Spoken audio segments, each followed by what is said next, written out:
Pour la première fois depuis 20 ans, Chamonix s'est vu confier l'organisation de la célèbre épreuve du Kandahar, qui revêt cette année le caractère d'une véritable revanche olympique. Et c'est sur les pentes du Brévent que se dispute l'épreuve féminine de descente.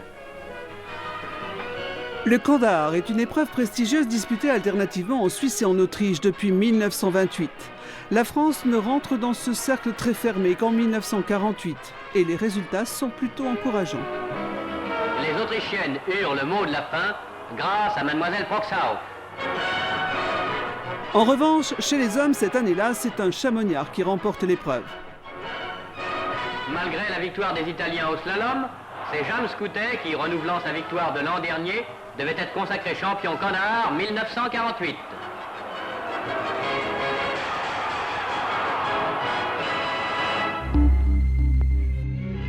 À Chamonix, sur la piste du Brévent, le 17e Kandahar débute par la course féminine.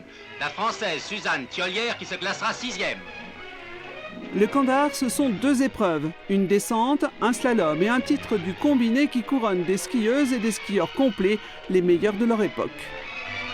Au tour des hommes maintenant, la piste est en excellent état et l'Autrichien Senger numéro 6 descend en virtuose. 1952, les Français ne sont pas vraiment au rendez-vous. Un passage de l'Italien Burini qui prend de gros risques.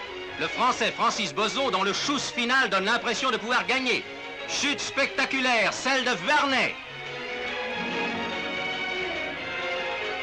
La victoire revient à l'Autrichien Fritz Huber qui, à la vitesse vertigineuse de plus de 73 km à l'heure, remporte la première place.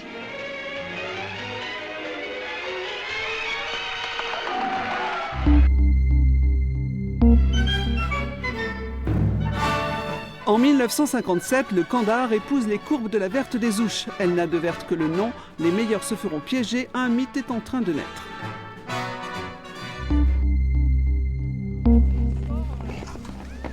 Cette descente, l'une des plus belles du circuit, est une épreuve mythique, tant pour les skieurs que pour les spectateurs.